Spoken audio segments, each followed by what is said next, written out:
What's up, everybody? My name is Scott Waters. Welcome to Bloodless Metal. It's time for yet another rock metal update.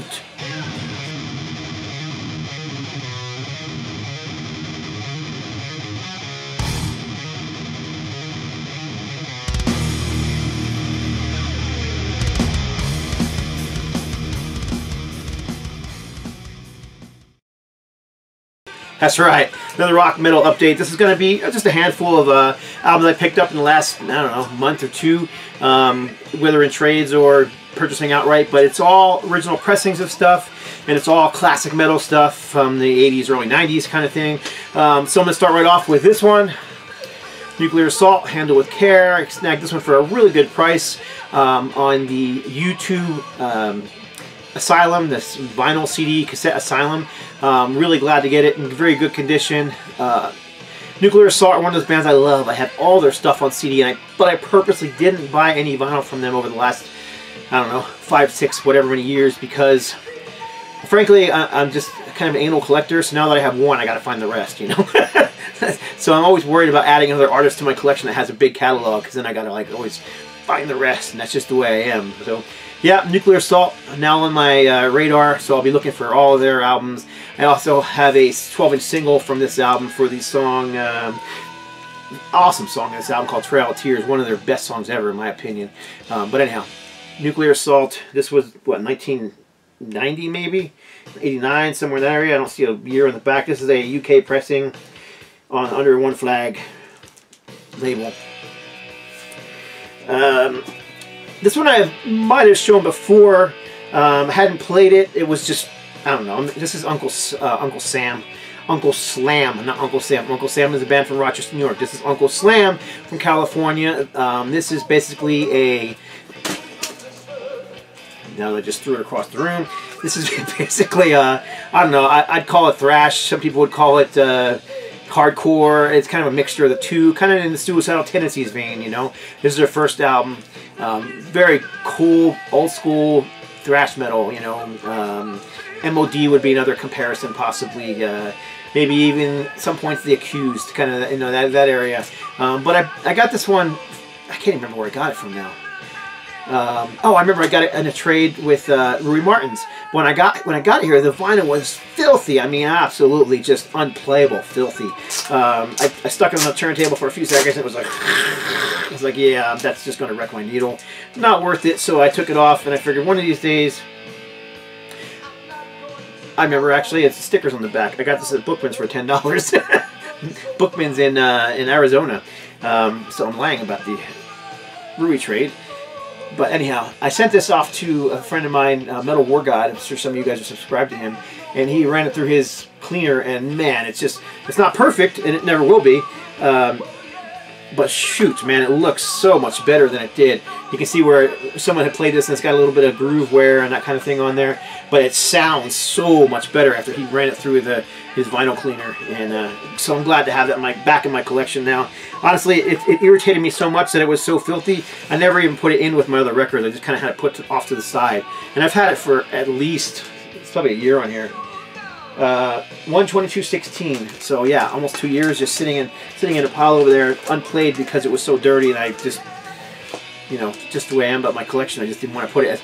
You're too dirty. You can't be part of us. Yeah, you're leper, unclean. So anyhow, it's clean now, and good album.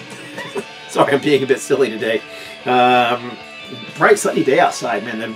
Even with the blinds shut, it's still getting a lot of, you know, light through it. So this is an old pure metal release. This is Leviticus, Setting Fire to the Earth. This was the third album for Leviticus. The first two were put out with different covers, and the titles were the same, but they're from, was it Sweden or Switzerland? I always mix it up.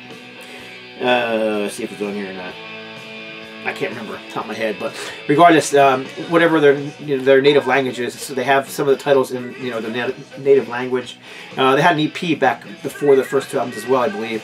But anyhow, this is a new lineup. Still has Bjorn Stigson, the main man behind the band, on guitar, but they added to it a new vocalist, and this is Terry H., who later went on to form several other bands. But trying to think of the name of the band that he was in, I don't know. brain fart. Can't remember what band he went into after this. Regardless, this is just old school heavy metal. Bit more leaning towards the melodic side of things, and their first two albums kind of sounded foreign to me, and I liked that, and that's not a bad thing.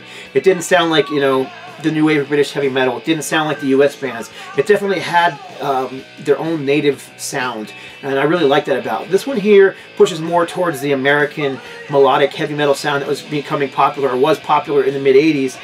This album here was actually 1989, and I think this band kind of peaked late.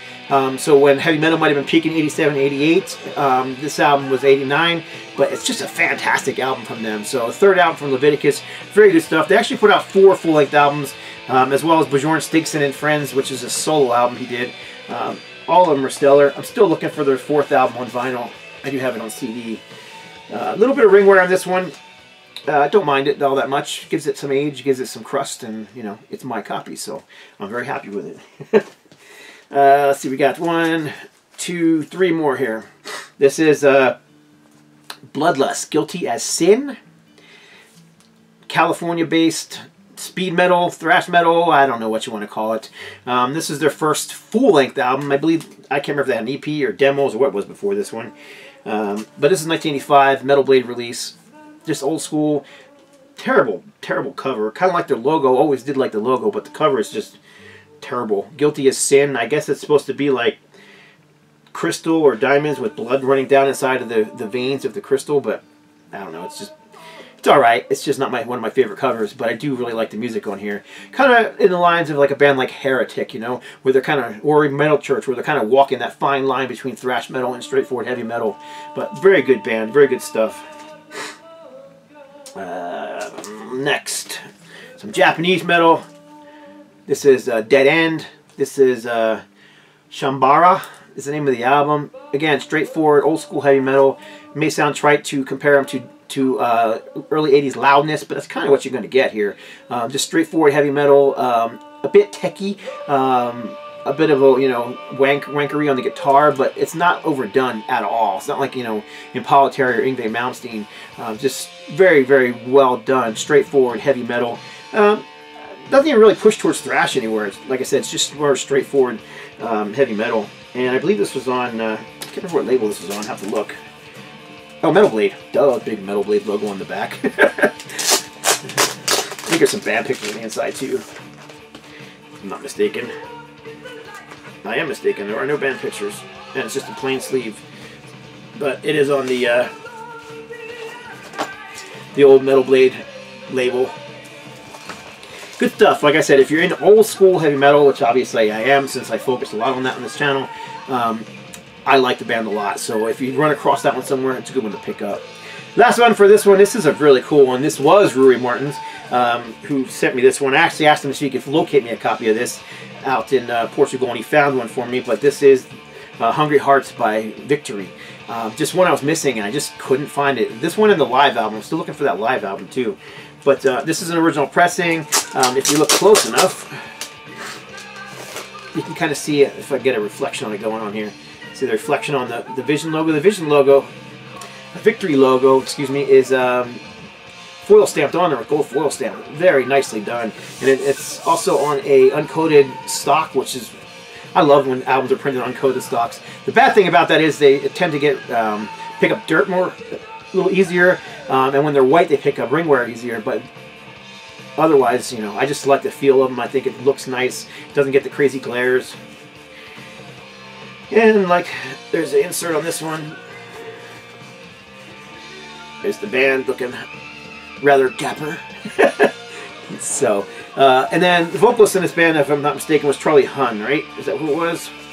I should have looked before I started the video. Yeah, Charlie Hunn, lead and backing vocals. And he has been in several bands, but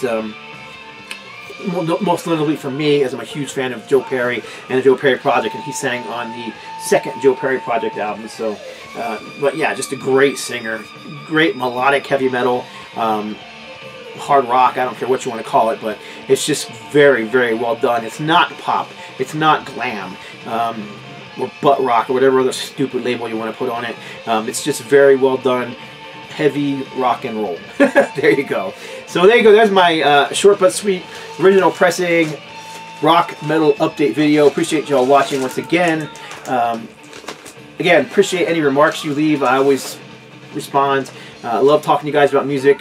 Yes, I make mistakes, so I always appreciate you guys pointing out my mistakes because I'm not a professional. I'm just a fan. So that's it. Appreciate you watching. God bless.